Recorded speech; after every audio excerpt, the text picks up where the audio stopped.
Good morning, Hank. It's Monday. You know what that means? Special bonus video coming to you in 4 parts. Part 1, Europe. So Hank, next week I will be on a whirlwind tour of Europe with my wife and a couple of my friends. On Tuesday, June 16th, we will be in Berlin for an event that is unfortunately currently sold out. But Nerdfighters of Germany, I will let you know on Twitter if more tickets become available. And regardless, I hope that you enjoy Margot Spüren.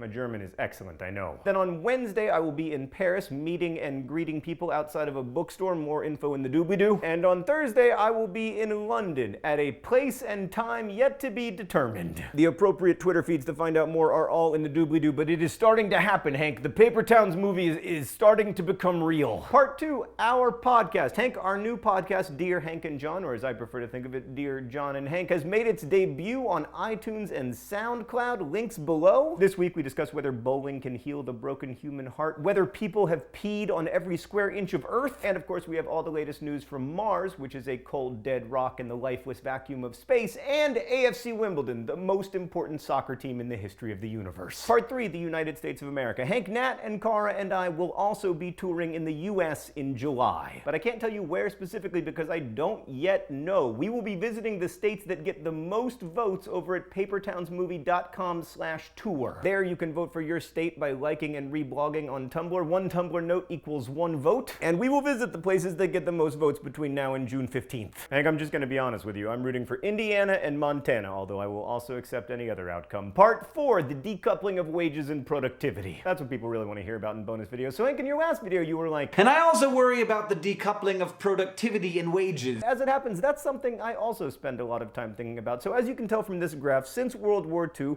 wages and productivity were really closely correlated until about 2000, when there was this great decoupling. And ever since then, productivity has surged, but wages have remained stagnant. This is a big part of why we've seen this dramatic increase in the disparity of wealth in the United States in the last 20 years. These days, the richest 1% of Americans control about 40% of America's total wealth. And that's bad, not just morally bad, it's also economically and socially bad. Decreasing economic mobility means that, on average, the most talented and innovative people are less likely to get the opportunities that they need in order to create new businesses and make lots of jobs and etc. But anyway, Hank, that graph only goes back to 1947. If you go back much further, say to the Industrial Revolution, you see a similar decoupling between productivity and wages, which this economist Robert Allen calls the Engels pause. And the Engels pause lasted several decades until wages suddenly shot up, and it's possible, I guess, that we're in the middle of another Engels pause because we are having this, technological revolution, right? But it's also possible that something entirely different is happening because the sample size of history is tiny. Hank, for almost all of the last 10,000 years, pretty much everyone's job was either farmer or hunter-gatherer. It's only in the last 300 years that lots and lots of people have even had all of these non-farm jobs that we associate with wages. And that lack of historical precedence is a big part of the reason I feel skeptical toward pretty much anyone who expresses confidence when it comes to fiscal policy or economic history. In short, Hank, I think wealth inequality is one of the biggest issues facing the United States. And I think we should be very worried about the decoupling of wages and productivity. But we also need to remember that we are in the middle of history and we can collectively decide whether this decreasing economic mobility is permanent. Of course, I might be wrong. The possibility that you might be wrong is the very definition of economics. Hank, Nerdfighters, I'd love to hear more of your thoughts on this. In the meantime, don't forget to vote for your state at papertownsmovie.com/tour, link in the doobly-doo. And I hope to see as many of you as possible next week in Europe. Hank, you will see me tomorrow.